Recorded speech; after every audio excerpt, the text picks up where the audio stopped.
Life is not defined by the moments when everything goes right, but by how you rise when everything falls apart. Every great comeback begins with pain, with failure, and with a reason to quit. People who truly change their lives are not the ones who never fall. They're the ones who refuse to stay down. There was once a man who lost his job, his home, and his confidence overnight. For days, he sat in silence, believing that his life was over, but one morning, he decided to stand up again.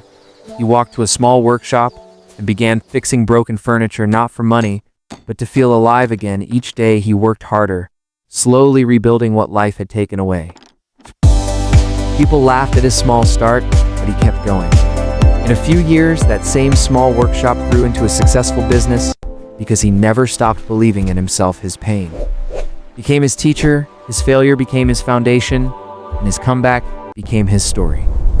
Every person has a breaking point, but not everyone has the courage to rebuild. What separates those who rise again from those who give up is the decision to see pain as power.